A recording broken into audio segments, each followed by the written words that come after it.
So, you've just bought a CD player. Well done. You're ahead of the CD revival curve. And you can buy your discs for £1 a piece at a car boot sale. But shouldn't you be worrying about something? Come on, what's the good of being an audiophile if you don't have something to worry about? You know, I fancy an unboxing.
So what we have here is the SMSL PL200T CD Transport.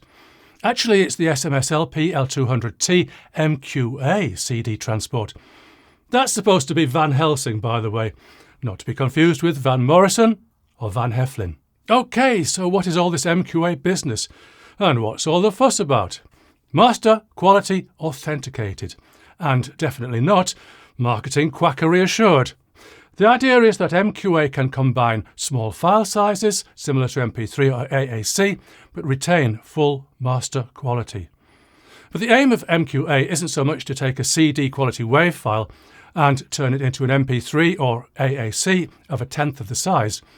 It's to take a high resolution file and make it CD sized without losing quality. That's the idea, anyway.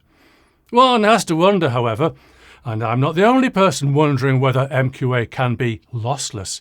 Maybe it can, maybe it can't, but as of now, we're all wondering. Add to that, well, quite a lot of things, but the kickster is that no one really seems to know how it works. Well, no one outside of MQA laboratories. If anyone who works for MQA, preferably an engineer, not a lawyer, wants to discuss this in a future video, I'm all for that. I'll ask some questions, listen to the answers, and let my viewers make up their own minds. Anyway, what we have here is a CD transport that can work with MQA. Plain CD digital audio will also work just fine. A transport of delight. Well, that's a song by Flanders and Swan. YouTube knows it well, and clicking on the link I've put in the description will make you happy. But I asked at the start of this video, what should an audiophile be worrying about?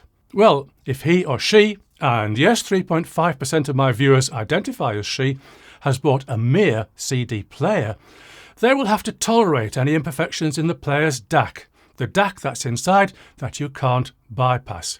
All you can get out of the player is the analog audio, and you can't use an external DAC to try and get any more butteriness in the mids. For completeness, of course, there are CD players that have digital outputs as well as analog. I'm just going to ignore them for now. But what if the CD player doesn't have its own DAC, just a digital output? The ones and zeros pretty much directly from the disc. You can then use any DAC you fancy, and what's more, you can upgrade whenever you please, or can afford it. Audiophiles will also appreciate being able to use one DAC for their 1970s rock music and another for modern chart pop mush. I'd say use an R2R DAC for that, NOS mode. Well, no, and we have to remember that an audio file without a problem to solve is a bit of a lost soul. What we want is that we get the bits off the CD and transport, that word again, them to the output. OK, there's a bit of shuffling going on between the pits and lands on the disk and the output, but the binary numbers will be identical, the same ones and zeros. Well, that would be nice, but CD data lives in the real world of scratches and fingerprints, so there may be errors. And don't forget errors baked in during the manufacturing process, block error rate, as we say. In simple terms, don't expect every disk to be perfect. Do expect the occasional disk that's out of tolerance and somehow hasn't been rejected at the factory. Do expect your CD player to have to do some work to fix this. So, CD has error correction, which can fix any small errors perfectly, and error concealment, which kicks in when things get worse. It's thought by some, and I see no reason why not, that the audio quality of a CD player is governed largely by the quality of its concealment. And when I say concealment, I mean inventing data by guesswork. So, a transport does therefore release you from the tyranny of the DAC, but it still has to be competent in itself. I always like to take a look around the back of equipment because we can see mostly what it does and doesn't do by the connectors. It's a bit more interesting this time because, as a transport, which I feel will be an unfamiliar device to many of us, we might expect the unexpected, the known unknowns and unknown unknowns. So, yes, where to start? I think that most people who buy this will just want to plug it into their DAC and that will be enough. So they can do that via the coaxial output or the optical output. I don't know why I feel that I want to use optical. Maybe because all of my RCA cables are twin and I don't want one half dangling. Oddly enough, if I look on Amazon, the first single RCA cable I find is listed as a subwoofer cable. I think it's going to work just fine. Commenters may care to tell me why it won't. Anyway, right now I'm choosing optical. One more though, if your DAC has an AES EBU input, well you might want to use the PL200T's AES EBU output. The DAC I'm using today doesn't have that, which is a bit of a shame. Powering options. As I've said in previous videos, I like a mains input, but I also like USB-C powering, and we have it here. The 5-volt barrel connector, not so much for me. There are so many similar looking power supplies with different voltages, polarities and connector sizes, it's just too confusing for my aging brain. OK, that's stuff, but there's interesting stuff too. The clock input on a BNC connector. We don't often see a clock input. Why you might want to use a master clock in your system would be that you feel that you want more accuracy to guard against jitter, or any of the other woes that audiophiles worry about. Of course, to get more accuracy, you're going to have to pay for it. Or maybe your system is more complex and you need a master clock just so the whole thing works. This, I have to say, is a big topic and I'll need a whole video, maybe a series of videos to cover it. Anyway, you have a clock input for as and when you want or need to use it. That USB-C connector. It isn't just for power, it's an input too. So I can, if I want to play audio from my computer into the PL200T and output that into my DAC, I'm missing a level of understanding here why exactly I'd want to do that, if I can just connect my computer to my DAC. I'm sure commenters will tell us all of the good reasons.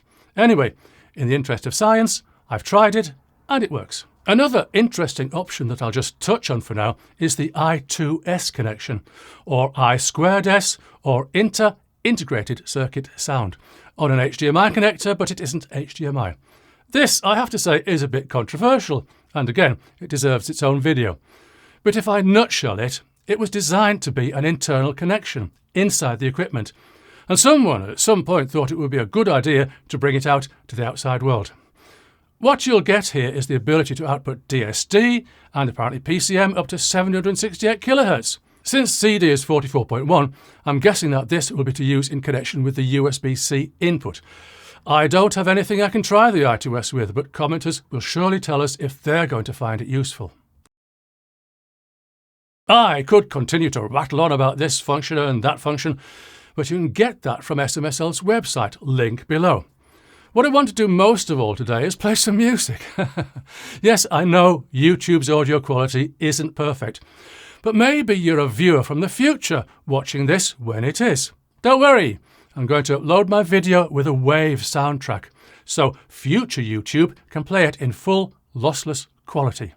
Oh, and what I'm playing is going to be MQA. Yes, I know we won't hear the benefits, but it's a choice between some fun and no fun. So I've taken the trouble and paid the cash to invest in an MQA demonstration disc.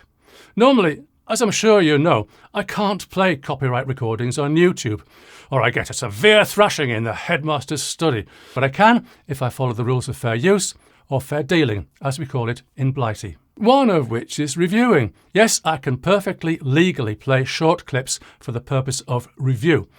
And surely a demonstration disc is meant exactly for review. That's what I'm telling the lawyers who are watching this, and I'm telling them right now. So let's get into it, as YouTubers used to say. I'm going to mess about a bit with my MQA CD, my one and only MQA CD, and see what happens.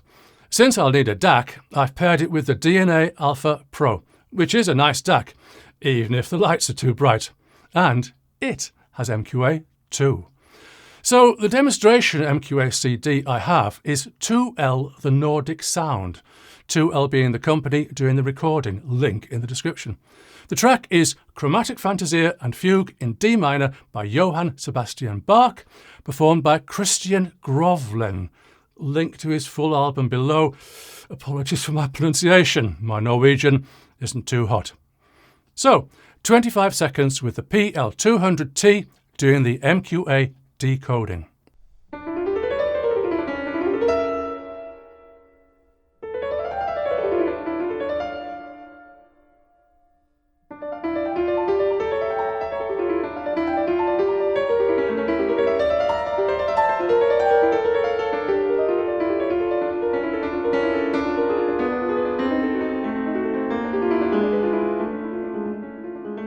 "25 seconds with the D&A Alpha Pro on MQA duty.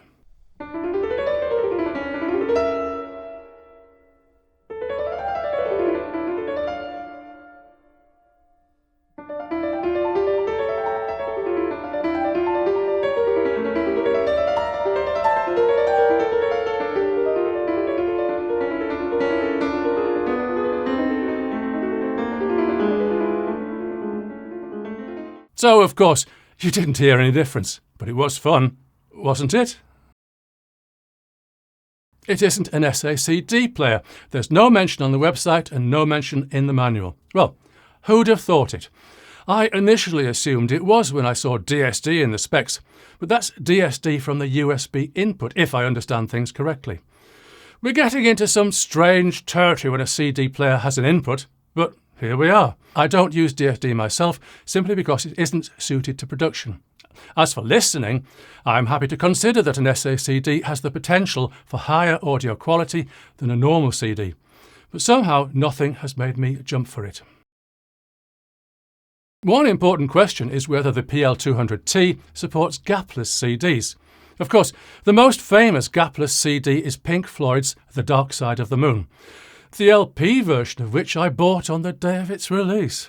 So, does it support gapless? I'd like to play you the proof, but I suspect Pink Floyd's lawyers are better than mine.